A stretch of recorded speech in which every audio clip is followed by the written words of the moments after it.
സദ്ദാമിന്റെ വീരപുത്രന്റെ മരണത്തിന് ശേഷം ലോകം കണ്ട ഏറ്റവും വലിയ വീരപുത്രനാ സദ്ദാം. അങ്ങ് ധീരനാണ്. ആദ്യ കാലഘട്ടത്തിൽ അങ്ങേക്ക് പിഴവ് പറ്റിയെങ്കിലും ഇന്ന് ഞങ്ങൾ സമ്മതിക്കുകയാ, അങ്ങനെ ആൺകുട്ടിയാണ് സദ്ദാം. അങ്ങ് ധീരനാണ്. കരുമരത്തിലോട്ട് കയറിപ്പോഴും കുവൈറ്റ് അധിനിവേശത്തിന് ഏറ്റവും വലിയ തെറ്റുപറ്റിയെങ്കിലും പിന്നീട് തൗബ ചെയ്തപ്പോ സദ്ദാമിനെ തൂക്കിലേറ്റുന്ന ദിവസം ഓർമ്മയുണ്ടോ? 2006 ഡിസംബർ 30 സദ്ദാമിനെ തൂക്കിലേറ്റുമ്പോൾ അന്താരാഷ്ട്ര ബഹുമതി ഇല്ലെങ്കിലും അന്ന് അല്ലാഹു ബഹുമതി നൽകിയ ദിവസമാ.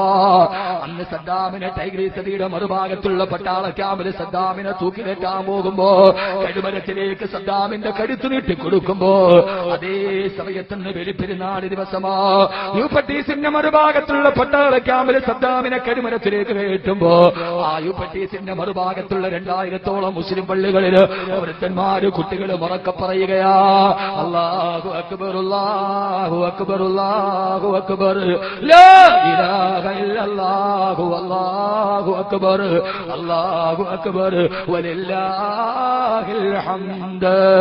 ആയിരക്കണക്കിന് തക്ബീറുകളുമായി 2000-ഓളം പള്ളികളിലെ തക്ബീർ വിളിക്കുമ്പോ അതേ സമയത്ത് ടൈഗ്രീസിന്റെ മറുഭാഗത്തുള്ള കോൺസെൻട്രേഷൻ ക്യാമ്പിൽ തൂങ്ങിയാടുന്ന കരുമരത്തിലേക്ക് മന്ദസ്മിതത്തോടെ സാമ്രാജ്യത്തിന്റെ നെഞ്ചു തകർത്ത വീരപുത്രൻ സദ്ദാം നടന്നു പോകുമ്പോ ആ സദ്ദാമിന്റെ നേരെ മുഖം മൂടാൻ വേണ്ടി കറുത്ത തുണിയുമായി വന്ന സാമ്രാജ്യത്തിന്റെ പട്ടാളക്കാരനോട് നട്ടല്ലുണ്ടെങ്കിൽ മുഖം മറക്കാതെ തൂക്കിലേറ്റണ എന്ന് പറഞ്ഞിട്ട് നെഞ്ചു തൂണ്ടിയിട്ട് അവന്റെ നേരെ വിരൽ ചൂണ്ടി അവന്റെ മുമ്പിൽ തൂക്കുമരത്തിലേക്ക് കയറിക്കുമ്പോ മന്ദസ്മിതം തൂകി സാമ്രാജ്യത്വത്തിന്റെ നെഞ്ചു തകർത്ത മന്ദസ്മിതത്തിന് കഴിഞ്ഞെങ്കിൽ സദ്ദാമിനാ അവസാന കല്യാണ പന്തലിൽ നാണം കൂടിയിരിക്കുന്ന പുതുക്കി പെണ്ണ് മണവാളന്റെ കയ്യിൽ നിന്ന് പുതുമണവാട്ടി വരണമാലമെടുത്തിട്ട് കരുത്തിലിടുന്ന ലാഘവത്വത്തോടെ മരണത്തിന്റെ നിഴൽ പോലെ തൂങ്ങിയാടിയ കൊലച്ചരടിനെ തന്റെ കരുത്തിലേക്ക് മന്ദസ്മിതത്തോടെ വാരിയെടുത്ത് കരുമരത്തിൽ കിടന്ന അവസാനത്തെ ശ്വാസം പടയുമ്പോ അതേവരെ നെഞ്ചിലേക്ക് ചേർത്തുപിടിച്ച് വിശുദ്ധമായ ഖുർആനെടുത്ത് തൊട്ടടുത്ത് നിൽക്കുന്ന ആളുടെ കയ്യിലേക്ക് കൊടുത്ത്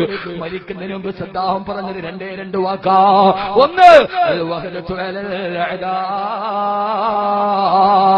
അമേരിക്കൻ സാമ്രാജ്യത്തിന്റെ ബലിക്കണ്ണുകൾ ഒരു കഴുകനെ പോലെ തൂക്കിലേറ്റുമ്പോ ആ സമയത്ത് കടുമരത്തിൽ പടയുമ്പോഴും ഉമർ മുഖ്താറിനെ പോലെ അബ്ദുൽ ഖാദിർ ജിലാനിയെ പോലെ പൊതുശത്രുവിനെതിരെ ഒന്നിക്കണേ, അമേരിക്ക നമ്മുടെ പൊതുശത്രുവാണ് പറഞ്ഞ് അവസാന സദ്ദാം പറഞ്ഞത് പിന്നെ ഒരൊറ്റ വാക്കാ, അലാ ഇലാഹ ഇല്ലല്ലാഹ്. വിശുദ്ധമായ കലിമത്ത് തൗഹീദ് പറഞ്ഞ് ടൈഗ്രീസിന്റെ കടുമരത്തിൽ പടഞ്ഞു വീടുമ്പോ ആ സദ്ദാം എന്ന ആൺകുട്ടിക്ക് ശേഷം സദ്ദാം അങ്ങ് ധീരനാണ്. ഒരാൺകുട്ടി ജനിക്കാതെ പോയപ്പോ ഒരു തൽമസാരിയെ പോലെ അബ്ദുൽ ഖാദിർ ജിലാനിയെ പോലെ ഹസൻ ഹുദൈബിയെ പോലെ ലോകിമാമുദ്ദീൻ സഞ്ജിയെ പോലെ നൂറുദ്ദീൻ സംഗിയെ പോലെ